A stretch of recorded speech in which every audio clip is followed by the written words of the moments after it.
And we are live. So, hello everyone, and welcome to another edition of a Brobdingnagian Minute.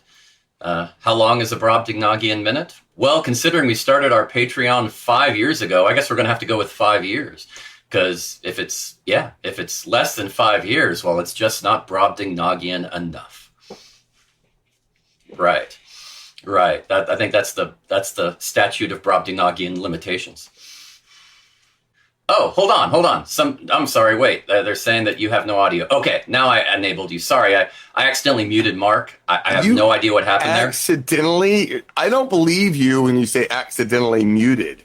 That's just gonna be puts that right there. Yeah, accidentally. When I say the word accidentally, I mean I muted you earlier and I forgot to unmute you.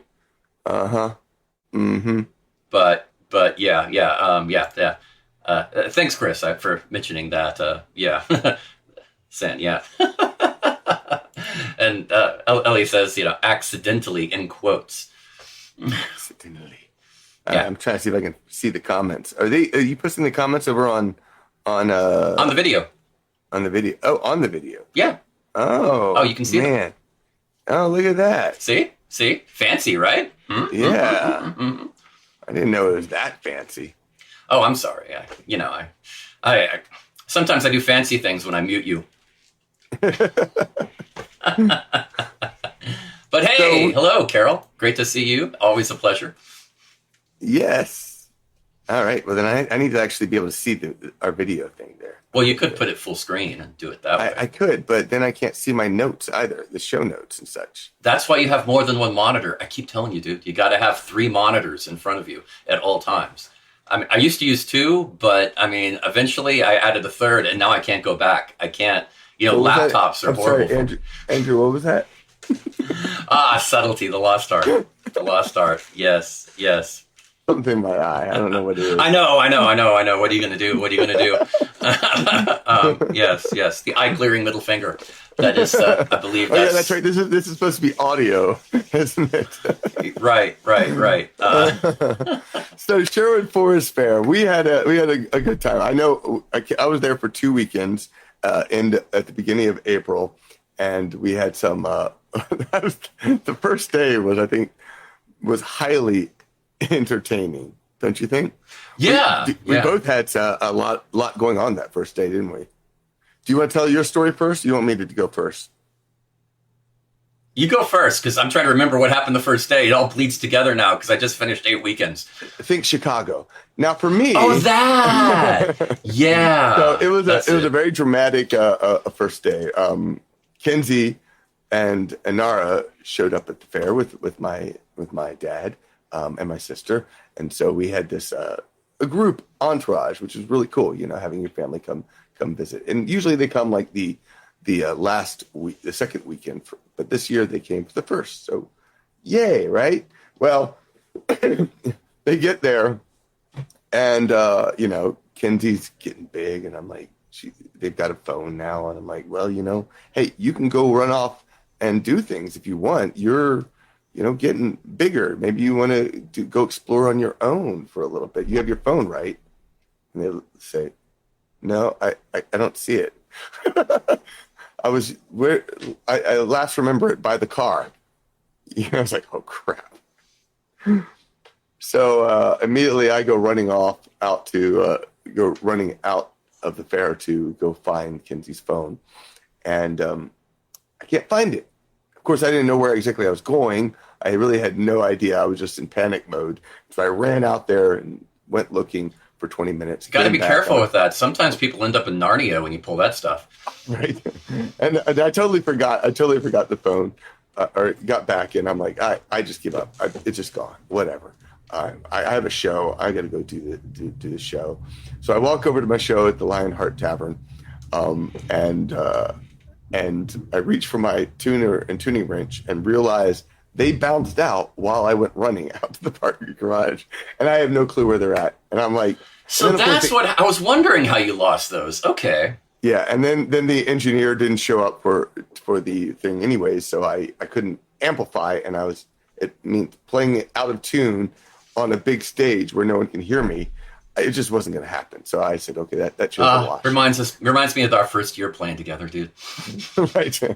Oh my God. Do you remember me tuning at what was the Oklahoma Renaissance Festival? I spent like 30 minutes tuning by ear because I forgot my tuner, and I didn't have an app on the phone. Right. So this was before apps. You know, you got to realize. Exactly. But in any case, yeah. So then of course, fortunately, we get to the Bards show, and someone says, "Hey, Vince, someone gave Vince a tuning wrench, which is all I need. I have an app on my said phone." But so he sends, I send him a message, and shortly later he comes running up with the tuning wrench, and I'm like, oh, saved. And that show was saved. And most of the time for the weekend, I think it was pretty good. I did my cat shows. They were packed, had a lot of good people. All my shows actually had good people. I was getting good sales. I had my album pins, and people were loving those. It was all in all, it was good. But that little start to the fair was like, what a horrible way to get it going. So, yeah. So that was my first weekend. What about yours? Go for that. Well, if we're talking about Chicago, that was crazy because a friend of mine, Whitney, had asked if I could go, if she could hire me to go up to Chicago for C2E2, the comic convention up there, and it's a huge convention. It's been getting almost 100,000 people there. So yeah, it's a big deal, and she's been teaching dance up there, so she needs music for it, and having it, recorded music she can play for people is workable, but having somebody to actually play music and be able to change tempo and speed and adjust on the fly is invaluable if she can pull it off. So she's been trying to do that more and get people to play music, and she said, hey, if you can come up there and do it. And I was kind of like, well, I mean, to go right before Sherwood and come back Friday night, hit the red eye back, is cutting it close. But, this is an interesting opportunity. Check out C2E2, see if it's something I want to do in the future. And maybe next year get some gigs there and approach it that way. It's worth trying. So we did. And then, of course, horrible storm in the Midwest and shut down the airports. They had us hiding out underground because of all these tornado warnings, and it was 90-mile-per-hour gusts around the airport. It was crazy. And they canceled all the flights and such. They canceled all the flights. So I ended up getting a 9:30 a.m. flight on Saturday morning from Chicago, landing at 12:30 p.m. in Austin. Going straight home, throwing on clothes, going out to fair site, getting to fair site, and getting there by 2:30, and and doing all of that. So I missed my morning shows, but I talked to the fair and got it all. Said, hey, this is what's going on. This is what I'm doing, and above and beyond, we made it work. But it was very tight, and I made it for the Bards show, so we were good. You did. I thought it was highly amusing as we're sitting there behind the Elven Hill stage, and we're like, so what kind of songs can we do without an autoharp? Right. What acapella songs do we have? Yeah, I remember you came up to me and was just like, so, how would you feel about me playing your guitar during our show? And I was like, yeah, you can, I guess. I could do a few songs. Mm-hmm.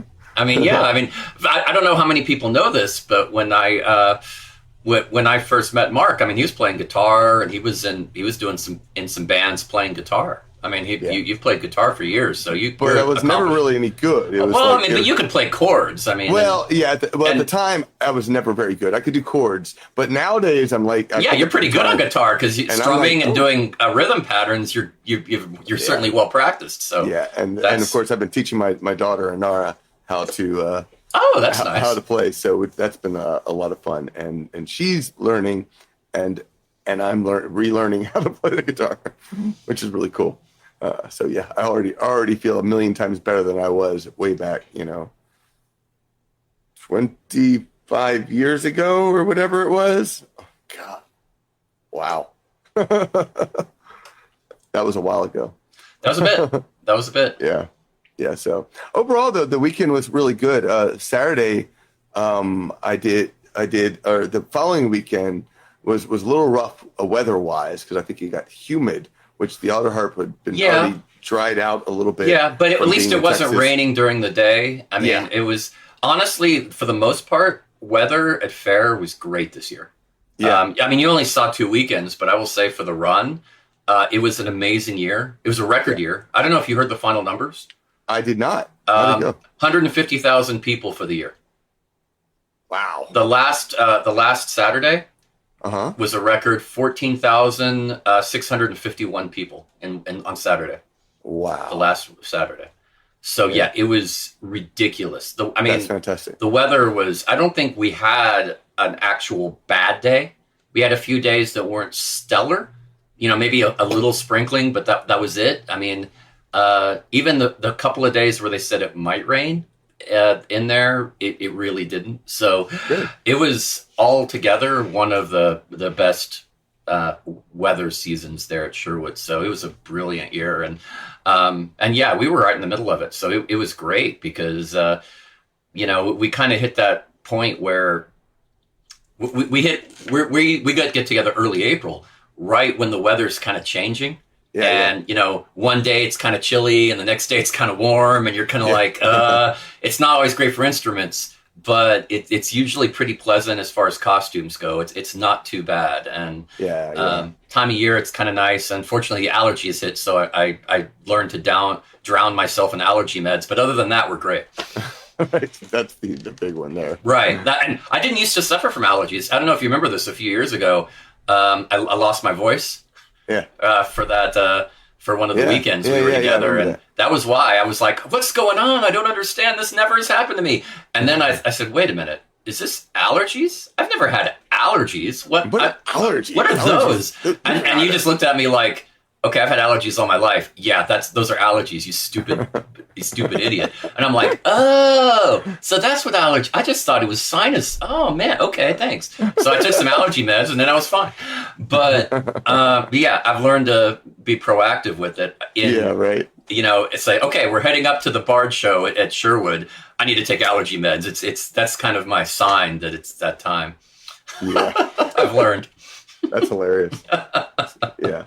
I wish that was the case with me. Right. Well, I don't know. You've handled it very well because you've had some bad allergy bouts over the years, but you still get up on stage and sing and do a great job. So, but I usually expect, like the second weekend of Sherwood, I usually expect my voice to go, and this year it didn't go. It wasn't too bad. Yeah. It was the instrument that was. I couldn't keep it in tune. It was the weirdest thing. I was like 2 songs in, if that. And like one day, was it Saturday? I think I broke a string at every show. So, which, the weekend before, like one maybe the entire weekend. We're probably it's not just me. It's just not just me. We're probably about 20 years away from a theremin auto harp where it's all no strings. It just has the scanner on it, and you just move your fingers on it and it plays. It's called an omnichord. They already have one? Sort of. Okay, doesn't sound the same. They have a good one that sounds the same. About 20 years. Right, that's the thing. That'd be really interesting to trying to get that rhythm style that I have to play on. Oh, a comment from Tim: the never sung bog verse, the pollen in the tree and the tree in the hole. That's good, Tim. I like that. I like that. That's good. I like that you can pull up the comments. That's so cool, man. You and your smug Life's a Fair podcast, man. Or a video show, whatever. Well, yeah, I do Fair Life on Monday nights. Fair Life, that's what's called, yeah. And yeah, what the trick is just learning how to use OBS and working with the plugins they have and studying those options. And they have, some of them are pretty obscure, but some of them work really well if you spend a couple hours just understanding them and configuring them. They work great. Yeah. That's really cool. That's really the trick. Right now this is interesting because last year they did something with Facebook where they allowed people to start using 1080p video. Yeah. Oh wow. Before that, it was 720p only. That was the max. Oh. They upped it to 1080p last year, and it was.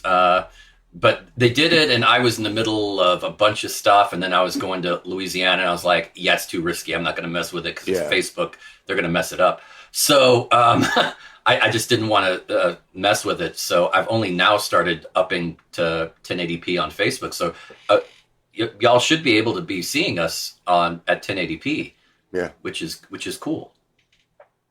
Yeah. So yeah, very cool. So how'd the rest of your Sherwood go?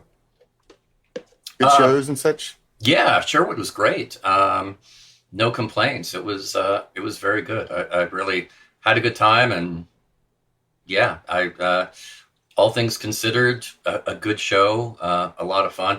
I got a bit of a stomach thing the last weekend, last weekend, and it really hit me hard. So I had to try to push through that as best as I could, but it was not a fun time. But yeah. I had a really cool. I played at Jordan Con, which is a Robert Jordan. Oh wow! Wheel of Time convention. Yeah, that'd be awesome. Yeah, it was a lot of fun. I had a great time, and this year was exceptionally good. One of the things Friday night they put together. So one of the things I found at some conventions, especially when I'm getting started and building up a fan base and such, and at the convention, is you get small audiences. So like I was looking at, I think last year I played this giant room. They got me this did opening ceremonies, and I played for 100 some odd people. But then I did this in the evening. I did this show in this giant room with like 5 people, and I'm like, gosh, this stinks. I mean, I'm happy to play for those people, but I don't need a giant stage to play for 5 people. Just give me a tiny room. That'd be fine. Right. In fact, it'd probably be better because it's better energy, more intimate all around. Yeah. So this year, though, they did something different. They put on an event. They made it an event. So it was like games. So lots of tables with games set up, playing cards and such. And then they had. I did a short set, and then I was basically the host of an open mic / karaoke thing. So I like the idea more of the open mic where people, sort of like a folk circle where people can come up on stage and sing. That's kind of a cool idea. But then they also had the karaoke, and it still turned out fun. And they managed all that, so I didn't have to do that. So all I got to do is be up there and entertain in between and introduce people. Which was fun. But overall, it was a great event, and there were literally 100 people in the room who were listening to the music and enjoying it and whatnot. So by the end of the weekend, there was a lot of energy. A lot of people were interacting and having fun, and it was just a really cool experience. Much better than the 5 in the room. I kind of wanted to try to set something up like that for other conventions in the future is what where my mind is doing. Cool. Going with that. So the other thing I got out of the weekend was I realized at the end of the weekend I was just about out of my. I mean, I still have a lot of CDs, but you have CDs. Sorry, couldn't resist. Thanks, appreciate it, man. I still have a lot. But I realized that some of my there's only like 5 or 6 titles that I have actively present. They're out of my solo catalog. I've been bringing some Bards CDs as well, but 6 albums that I could basically start cutting CDs out of my catalog is what it boils down to. And so I'm debating on how to do that. And I also brought the album pens, and I have to restock those. But having the album pens and trying to redesign it, I sat down at the table and was like trying to reimagine what a table could look like without CDs all over the table. Which was an interesting thing, and something that I think I'm going to work on for the next convention, which I guess is Gen Con for me, but. Yeah, it's I'm seriously, I'm trying to find a new display for my album pins so that I can just put them front and center.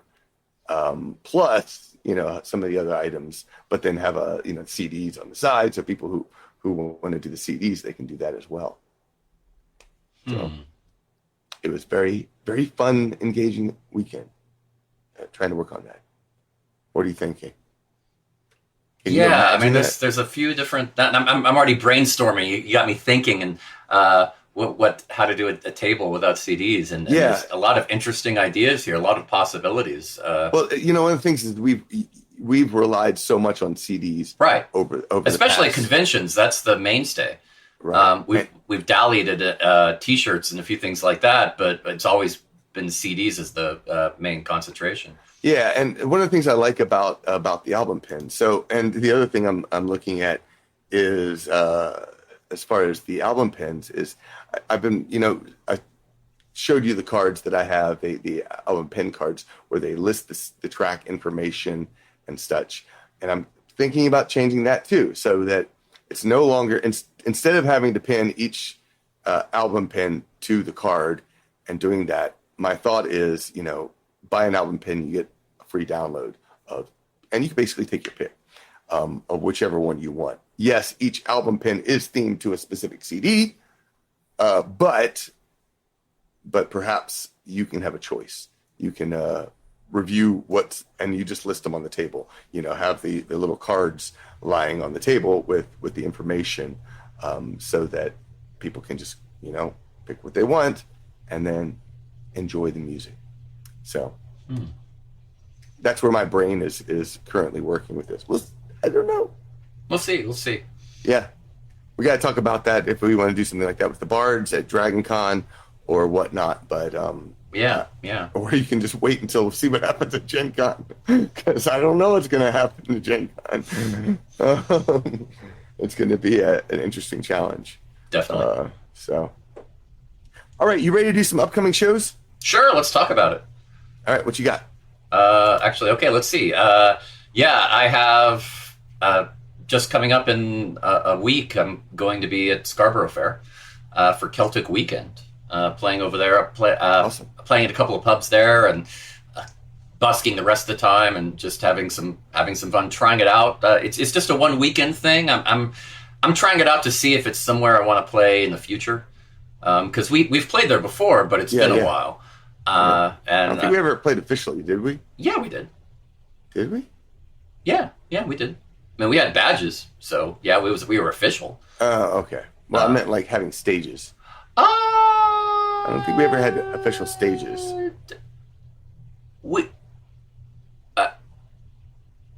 I remember going up there and performing. Yeah, we've performed. And getting. No, we had we had some stages at least once. I remember being invited on stage before, but I don't ever remember actually having an official stage. Official stage? Maybe not.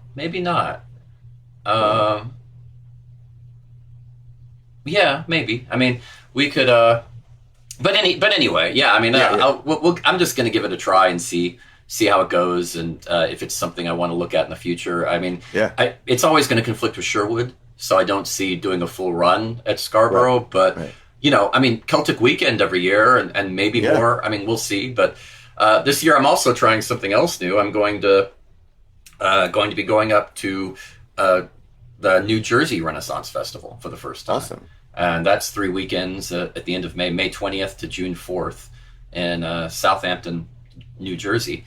And then the weekend after that, on the site, this is kind of interesting, they're doing the South Jersey Celtic Festival. Huh. Okay. So then that's June 10th and 11th. And I'm like, that's weird to do a fair for 3 weekends and then do a Celtic festival. What is that one there's one in Renaissance Festival in Pennsylvania. That is it the PA Rent Fair? I don't know, but they do something like that. They have a Celtic Highland Fling. Mm-hmm. Something comes to mind. And I mean, you can kind of look at it as it's just like another weekend at Rent Fair that's a themed weekend. I mean, you can kind of look at it that way. But I was kind of thinking, maybe what this is. I mean, certainly if you do it the weekend after, you kind of save on the rate. I mean, you do. Yeah. I mean, for everything from porta potties to the whole shebang. I mean, everything you do, I could see it making a lot more sense. Some of the vendors would stay, some Yeah. wouldn't. But it's a way to kind of. I mean, you can look at it as a themed Ren Fair weekend that's very, very themed, Right. or you can look at it as a separate event at the same location. But either way, I mean, it's. I thought I don't know. I can see the wisdom of doing it that way. So we'll. But most places tend to put it at another time of year so that they can kind of have an off-season event. But I don't know. I mean, I'm going to give that a try. So that'll be 4 weekends there. So it should be a lot of fun and a new experience, something to try out. And I'll be in the far East Coast. So anybody who wants to check me out over there, but yeah, come on down. Yeah, awesome. Yeah, I'm going to be at Pontoon on May 13th. In June, I'll be going on my Celtic Invasion of Ireland to County Mayo, which I'm really looking forward to. I'm starting to think about what I'm going to do for next year, which I think I might, crowdsource it, try to ask people, see what kind of, just at least find out what people might be interested in seeing. New Zealand. New Zealand. I would love to do New Zealand.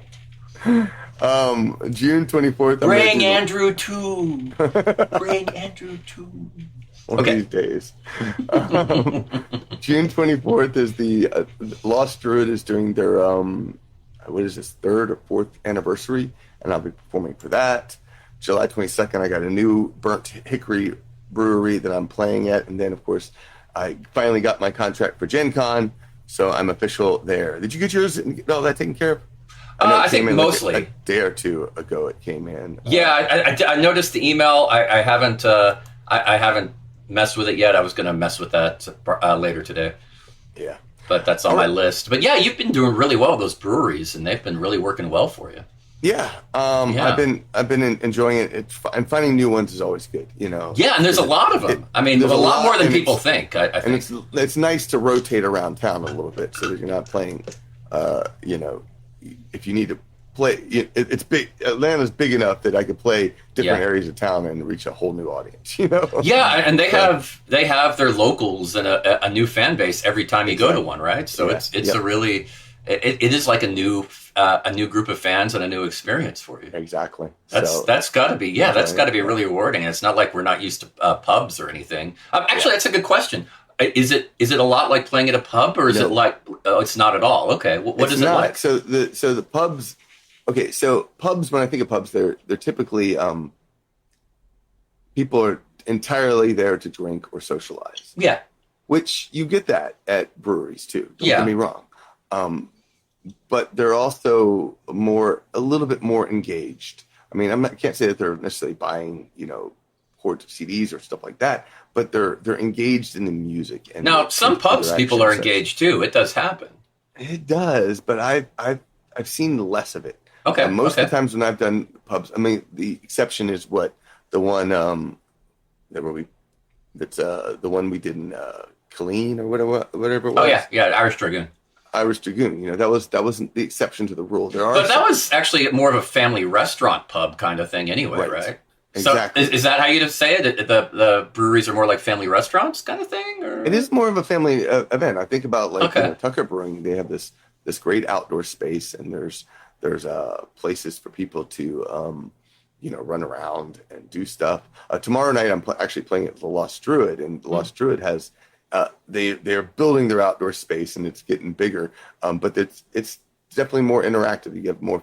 I've seen some families that show up to it, and it's a very laid back and relaxed environment. It's just a better out. There's also a little bit more frequently a little bit more outdoorsy type stuff venues, and it just has a better atmosphere than your typical Irish pub in general.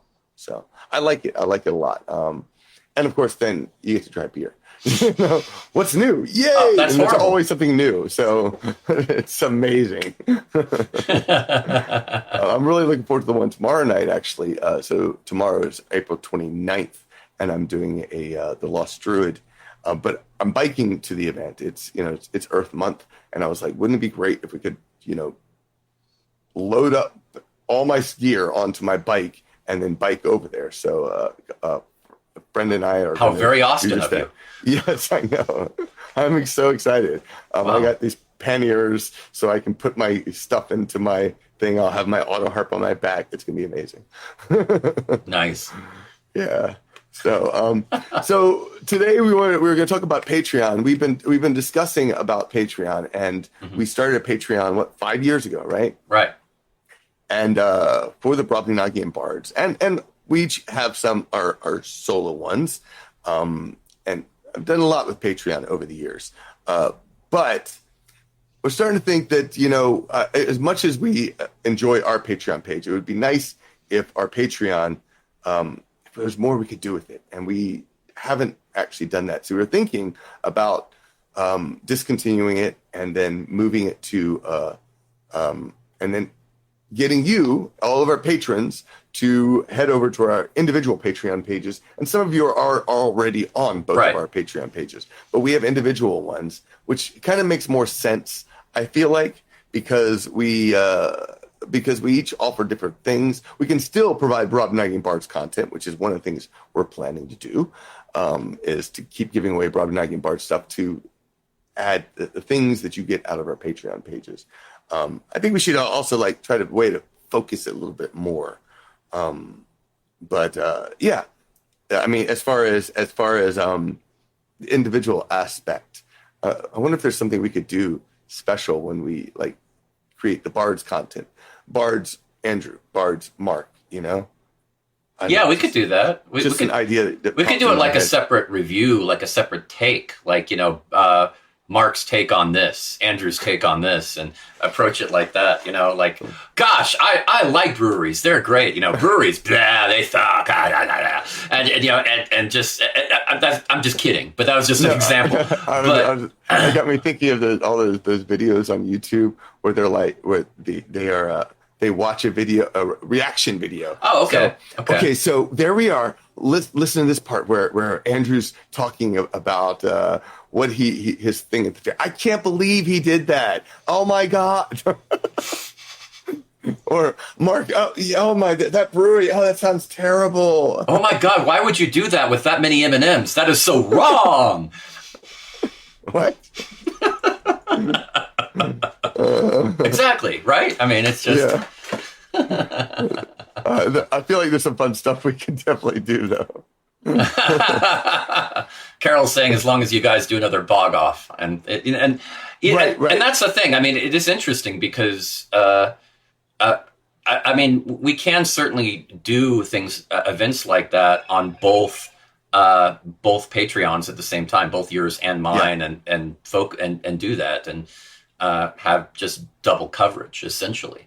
Right. Just like on Facebook when you have multiple pages carrying a show, which you can do that, or stream. I mean, it's very doable. So yeah, I mean, I think this is a way to less muddy the waters, because I mean, it's like, is it a Bard thing? Is it a Mark thing? Is it a me thing?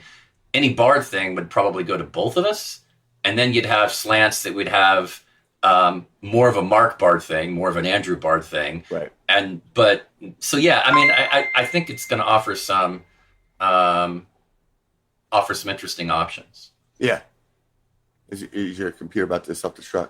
I don't think so. I noticed there's a huge. I think that's from Facebook saying something, because I don't think, or my phone from Facebook. I think doing it. It's all.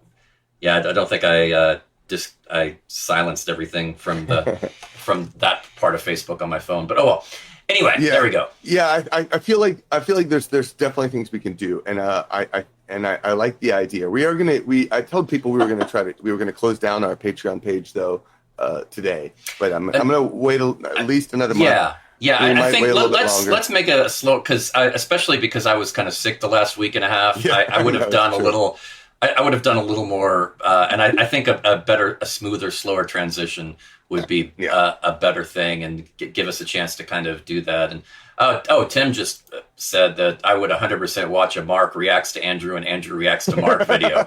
That's actually pretty funny. So yeah, we could totally we can totally just react to each other. We can make fun of each other. We can just be goofballs. And that would be actually a really interesting video if we and there's something to consider. Create videos. So whatever it might be. So we have we have our show updates that we just did in the Brobdingnagian at the beginning of this podcast. And if we did that and we recorded a video version separately, and we posted them each to our pages or each to YouTube, and then we did reaction videos to each other. Yeah, that sounds like a lot of fun. That could be a lot of fun. I have no clue how to do this. It wouldn't be hard. I mean, there's a lot of options. I mean, we could just, we could treat it like a confessional, like afterwards, where we just kind of say, okay, here's my confessional on how our show went, and it's like, that's just wow. I can't believe Mark brought up the forgetting the tuner thing. I mean, oh my God. Here's an anecdote. You know how I always walk behind Mark when we're walking around fair? Right. We started that because he kept dropping things all the time. And sometimes it was tips out of the tip bucket. So I'd follow him just to make sure I could pick it up. And that became a habit. And that's why I'm always behind him. Because he just drops stuff all the time. So here he is running across fair. And what does he do? He drops something. What are the odds? I cannot believe he did that. I didn't realize that's how he lost stuff. And oh, man. That could be amusing. Yeah, we could do stuff like that. I mean... Well, we'll talk more about this. There are some interesting options. I think it would be. It'd be funny. Yeah. Yeah. But I don't know. We definitely, we are 5 years into having a Bards Patreon, and it hasn't grown a whole lot, which is one of the reasons we're thinking it's time to, that's true. To make it less of a thing and maybe work on our individual ones. And I think that's part of the problem. I think we've spread ourselves very thin. We've got a lot of projects. And, I know that's part of my problem. Yeah, mine too. And it's, I think it's going to, honestly, I think doing this is going to help create more content. It's going to free us up a little bit, create a little less stress for us. I think that's going to help us. Yeah. It really will. Again, even just talking about it just gets me... Right? My mind is like, Yeah. I mean, but I still think waiting for another month or so is the right move. I think a slower transition is going to be a little better, and we'll that way, because it just started to feel like it was we were springing it on me. I think I was supposed to be a little more prepared for this, and the last few weeks and the end of Sherwood really kind of killed me a bit. Yeah. Threw you off there. Yeah. So I think we'll wait on that, and we shall see how it goes. If you have thoughts or comments of what you would like to see on Patreon, so like a reaction video to each other, let me know. Let's post that in the comments and let us know so that we can be on top of that. Why don't we go on to talking about Old Dun Cow? Old Dun Cow is a song that we're going to tell the story, and then we're going to share some of the music to finish up the show. If you have any memory, Andrew, of where the song came from, let me know. Yeah, I know exactly where the song came from. Where? You. It wasn't for me. I actually was not familiar with it. You were the one that brought it in. And how did I find it? From what I recall, you just said, hey, there's this song I heard, and I think maybe we should do it. It was like that. And I don't think it was one of those where you'd been mulling it over for months or anything. I think it was just one of those, oh, I heard this. It's good. We should do it. Where did I hear it? That I don't remember. I don't. Okay. Yeah. I don't know. Okay. But I know it was from you. I mean, I think it was at the Texas Renaissance Festival. Yeah, either you heard it from another group or you heard it online. I wanted to say that you heard it online, but I'm not 100% sure about that, because whenever you heard it, I didn't hear it. It was one of those where it was left field for me, and I was like, oh, really? You think we should do that one? I don't know. But I once again, I'd never heard it, so I was like, okay, well let's check it out. And I remember you saying something along the lines as well. It's a fun drinking song. This is perfect. I'm like, okay, yeah, you're right. Fun drinking song. We like that. So cool. And that's that was the conversation, but it was really that quick. I think that's why you don't remember. It was one of those matter of fact. Oh yeah, let's do it. Okay, yeah, I just heard this. We should do it. Okay, boom, done. Yeah. And that was it. Yeah. And whatever the case, though, it certainly. I think that there's at least one change. We changed the ending to the Irish Dragoon pub. Oh, in the recording, because I don't Mac. What was the final location? Because Irish Dragoon pub, we were playing there on a regular, I think almost monthly basis for a good year or two. Right. And as we were playing at this pub up in Killeen, Texas, we had a great audience, and they were really there to be a part of the show.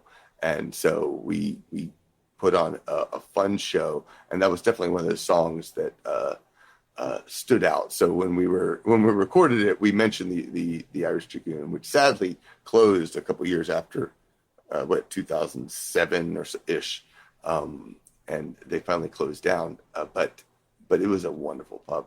But I love the song. It's got a whole bunch of visuals, really good visuals. There was Brown upside down, lapping up the whiskey off the floor. I mean, booze, and there's so many interactive things. You started doing the booze thing, right. I think. Fireman said as he came knocking at the door, clap, clap, which is typically part of it. Don't let him until it's all drunk up. Somebody shouted McIntyre, which is the one that gets people going. And I know, like the owners of the Sherwood Forest Faire, they are big fans of this song particular. And I did, when as a soloist, I play it now and then. I did it for Jordan Con too. And it was just, again, it's such a great song, such an interactive. I want to write a song like that is what I want to do. I really want to write a song like that. So we should put that together. It's a good story song right. that is a lot of fun. And I mean, I did try to add as much to it, because mainly when we started doing it, like I said, you kind of brought it into the group. So you're like, okay, I'm playing this, singing it, let's do it. And you kind of jumped into it. So I was like, okay, well, I didn't think the recorder made a lot of sense with it. So I went with the mandolin and figured I'll sing along in the chorus. And it just made sense to try to push as many side comments or little bits as I could, like turning the mandolin over and hitting the back of it like I'm knocking kind of stuff. I mean, all these everything I could think of to try to just make it a little more interactive or interesting. And but it is a fun song that flows well. And I mean, it's an interesting song that. And it's an old song too. History. I know it's like English music halls from the 1800s. Origins. I believe early 1890s. Yeah, I do also know that the final verse was not in the original. No, it was not. And it turns out I think it was Bounding Maine out of Maryland. I think that's the band. Okay. Who wrote that verse with the Irish Dragoon or whatever pub they mentioned originally. But I think they are the ones who. Well, originally it ends with a lot of ambiguity, because it's like, originally it ends where, well, the place burned down, so the people may have just stayed down there and went down with the pub. I mean, you don't really say it. And when you're adding, the next morning when they come out and got to go to the other pub because it closes. I mean, that was more of a bit of optimism. But of course, you go back to that late Victorian era British mentality of going down with the pub would be quite attractive. I got it wrong. It was Brad Howard of the Pirates Royale. Okay. They did contact us at some point because our song was doing so well online, and so they reached out and said, "Hey, by the way, let you know, we had a part in that." Right. Always good. Always good to get the credit right at the very least, because that's important. I mean, it's there's a fine line between copyright and folk oral history tradition. And this is true. But credit is at the very least is important. And I mean, this one, of course, the original version of the song. There have been some changes. I remember that, where it did evolve over time, mainly because, think about how English changed since the 1890s. I mean, Right. especially some of that Cockney slang and that that type of language that really people don't get now. So I've noticed, I noticed in some of the recordings, some groups in the 60s and 70s and 80s and all that, they kind of changed it where it was more, the language was a little easier to understand. That make adjust, change that word or change that word so that it made more sense. I wonder how it got into the Irish folk tradition too, because I know there are a lot of Celtic bands who are playing it, and I'm kind of curious how that came about. I don't think we were the first. No. I mean, the Pirates were more of a sea shanty, probably more English sea shanty band, but I feel like there's a bunch of Celtic bands who do the song. I have a theory. I mean, that's just like, I think it's normally how it always happens. I mean, what happens is you get a group, and we were a group kind of like that, where, you get in there and you don't want to be a cover band. You want to, you write some original stuff, but you also play some songs other people wrote, but that maybe nobody does, that you like. And then you put your own arrangement to it, your own spin on it, and approach it that way. And, you get groups that, they write some of their own stuff, but they also cover traditional stuff. As folk bands are like that. It's hard to be a folk band and be a singer-songwriter. You have to cover some traditional stuff as well. Yeah. So you go and you look for those old classics, but you cover the old classics, you cover the Wild Rover, but then you also want to find those gems that nobody does anymore. Right. Exactly. That hidden gem. You want to go to Arkansas, dig in that ground, and say, "Oh, look what I found! I got one," and just and do that, and not be that one in 1,000 or 1 in 1,000,000 person. And I get it. I mean, I could see some groups back then just kind of saying, oh, hey, look, this old song I found. This is a good one. This actually, the melody's good. Let's mess with this. And I bet that's what happened. Yeah, that makes sense. It makes sense. But it is a fun song, and it's still, I think, a favorite. We did it this weekend too. This at Sherwood, we did quite a bit there as well. Mm-hmm. At least a couple shows. Mm-hmm. And because it's, again, people love it. It's like you said, they love it at Sherwood. It's also it's just a general crowd pleaser. Is it everyone's favorite song? No. Is it is it on their list of favorite songs? Yeah, usually. I mean, if you go with top 10 lists, people tend to put Old Dun Cow on there, even if it's number 9 or something. Yeah, and that's and so we always would play it a lot. And I think you're right. I think it's I don't think it's a phenomenal song. I think it's just a general fun crowd pleaser song that the demographic on it, generally people like it. It's very nice that way. All right. Well, let's play some music from the album from Brobdingnagian Fairy Tales. This is Old Dun Cow. We're going to also, if you have any questions or comments, we might answer a few of those before we finish up the podcast. But let us know. Post down below or wherever you do that. And I can show them in our video in this cool way that makes Mark's eyes boggle. I love it. All right. Let's hear Old Dun Cow. Okay, and I'll mute us while the song's going so that we aren't too loud. Sounds good. Yeah.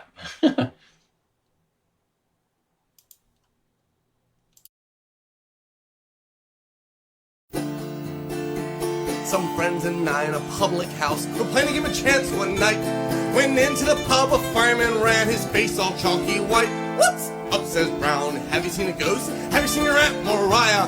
Me Aunt Mariah be buggered, says he, the bleeding pub's on fire. And there was Brown, he was upside down, he was laughing on the whiskey on the floor. And Biz, the fireman cried as they came a knocking at the door. Well, don't let him in till it's all drunk up. Somebody shouted McIntyre. And we all got blue, blind, paralytic drunk when the Old Dun Cow caught fire. Oh well, says Brown, what a bit of luck. Everybody follow me. It's down to the cellar, if the fire's not there, we'll have a grand old spree. So we went down after good old Brown, the booze we could not miss. And we had been there 10 minutes or so till we were all quite pissed. But happy. And there was Brown, he was upside down, he was lapping up the whiskey on the floor. And Biz, the fireman cried as they came and knocked at the door. Well, don't let him in till it's all drunk up. Somebody shouted McIntyre. And we all got blue, blind, paralytic drunk when the old dun cow caught fire.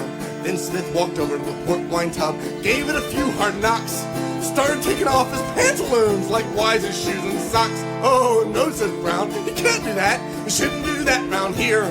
Don't go washing your trousers in the port wine tub when we've got Guinness beer. Words to live by. And there was Brown, he was upside down, he was lapping in the whiskey on the floor. And Biz, the fireman cried as they came and knocked at the door. Well, don't let him in till it's all drunk up. Somebody shouted McIntyre. And we all got blue, blind, paralytic drunk when the old dun cow caught fire. Then there came through the old back door the vicar of the local church. And when he saw our drunken ways, he began to scream and curse. Ah, you drunken sod, you heathen clods, you're taken to a drunken spree. And he drank up all the Benedictine wine, and he didn't save a drop for me. Catch you at the pub next week, Father? Okay, and there was Brown, he was upside down, he was lapping in the whiskey on the floor. And Biz, the fireman cried as they came and knocked at the door. Well, don't let him in till it's all drunk up. Somebody shouted McIntyre. And we all got blue, blind, paralytic drunk when the old dun cow caught fire. Then there came an awful crash, and the bloody roof gave way. We was almost drowned in the fireman's hose, but still we was gonna stay. So we got some tacks and some old wet sacks. We nailed ourselves inside. We sat there drinking the finest rum till we was bleary-eyed. And there was Brown, he was upside down, he was lapping the whiskey on the floor. And Biz, the fireman cried as they came and knocking at the door. Well, don't let him in till it's all drunk up. Somebody shouted McIntyre. And we all got blue, blind, paralytic drunk when the old dun cow caught fire. Later that night when the fire was out, we came up from the cellar below. Our pub was burned, our booze was drunk, our heads was hanging low. Oh, look, says Brown, with a look quite queer. Seems something raised his ire.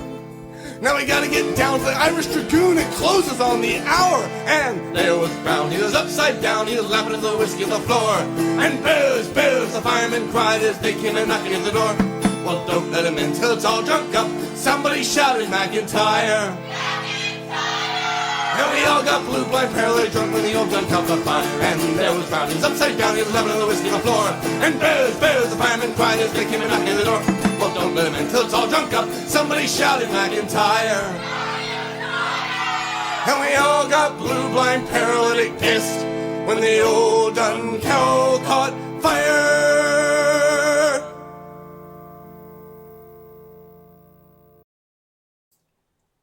Okay, we're back, and I haven't started Mark yet. He's still muted. He's still muted, and Mark's still muted, and we're gonna let him on eventually. Okay, now Mark's back, and he's not muted anymore. Oh, good. My initial comments, I felt like were a little bit awkward, so I just,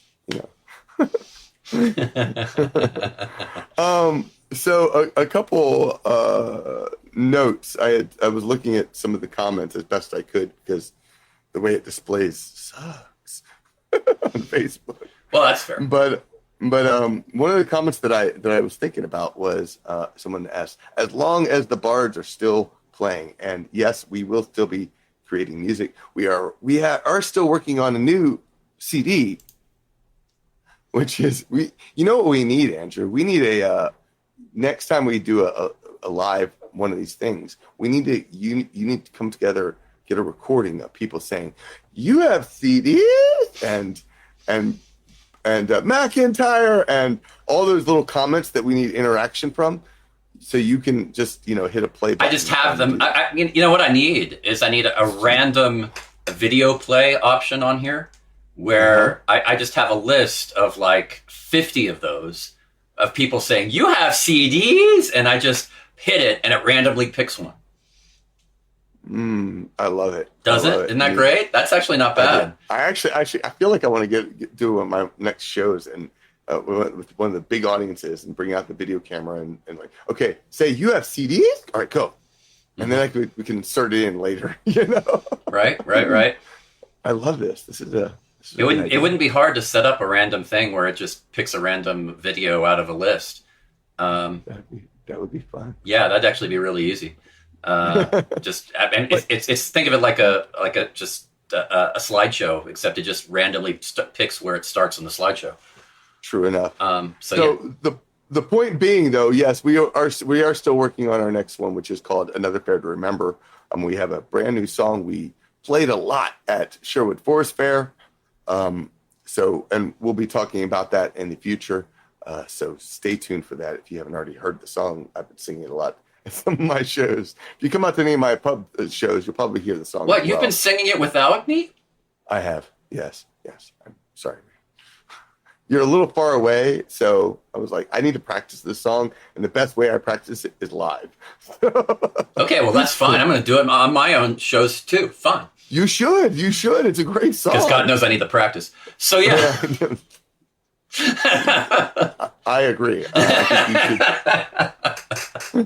I didn't mean to sound callous when I said that. I just want you to point No, it's true. You sprung it on me, and I was just kind of like, dude, we haven't practiced this since last we wrote it fall when we wrote it. I haven't even thought about it since then. He's like, yeah, let's do it right now. I'm like, you bastard. The song is called Love Song to Alcohol, and has a lot of interaction and a lot of improvisation. And so we and this time, thanks to my practicing skills, it had a lot more improvisation than normal. Right. Mm-hmm. So yes, I highly recommend that you add it to your set so that when we get together, you can be like, look at this, I got this, no problem. Mm-hmm. Yeah, I think so. And then, of course, we will just totally nail it by the time we get to DragonCon. And if you ever need if you ever like, I'm not sure what to play, you could probably play that for like 30 minutes. So right. There's that. And keep people highly entertained throughout the entire time. I need to practice like the rhyming of, the strange things people say. Well, you're very good with off rhymes. Yeah. And off rhymes. And awful. And awful rhymes. Do we have any other questions that I think we're pretty good. Most people were all just kind of I think really what people were just curious about is, hey, what's the deal? Are y'all still around? So yeah, we're still going to do Bard stuff. It's just we're essentially talking about where we're going to host the Bard stuff is really what we're talking about. That's it. Yeah, exactly. It's just to make it a little easier for everybody. And we're essentially, think of it as just, instead of saying, hey, you should all be on the Brobdingnagian Bards Patreon and on our individual Patreons and support us individually and together. This is a way to say, yeah, you just support us individually and you're good. And make it a little easier on y'all and a little easier on us for having content and keeping it updated. And I think everybody wins. Yeah.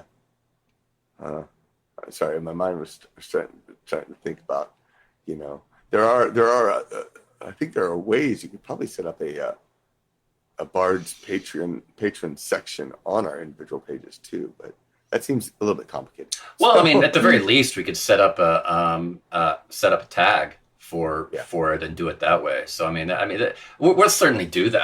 It's just going to be. I really think it's just on our individual pages. There's so many facets to everything Mark and I do.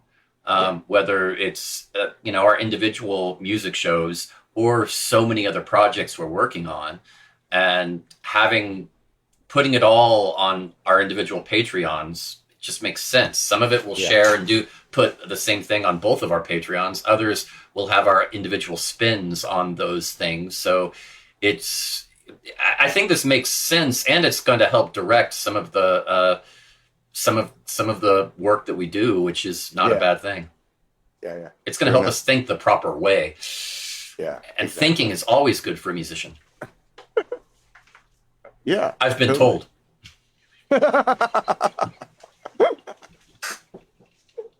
Nicely done. Thank you. Thank you. Nice timing. Nice timing. All right. I think it's about time to close this up. If you enjoy the music you heard, we do make living as musicians. So we would love it if you would support us over on Patreon. That is the absolute number one way to support us creating new music. And again, we each have Patreon pages. You will find a link to both of those things in the show notes at go to bardbootleg.com or at thebards.net. Just go over to bards.net. You'll find links to both of our Patreon pages. And we would love it if you would come join us over there. And again, we will be closing it up eventually, the Bards one eventually, but we can use your support. So if you want to unfollow the Bards one and then sign up on one of ours, if you're not already, then go do that. And if you're not familiar with Patreon, hey, this is a great opportunity to check it out. Yes. It's a great way to support artists and musicians. A great way. I'm pretty sure we did podcasts on it in the past, but if you're not familiar with it, there's a lot of cool things, including one of my favorite things is that it is, you can do a lot of video stuff, share a lot of videos, private videos. You can actually upload videos nowadays to Patreon directly instead of using YouTube and such. But I love the fact that they also have a podcast feed, so you can have private podcasts and which is just fantastic. It's a really cool feature. So yeah. Again, go to thebards.net. The show is that's where you can also sign up to our mailing list to download free MP3s and get monthly updates of what's new. So find it all again, thebards.net. All right, Andrew, you take care. You too. All of you out there, take care. Sláinte.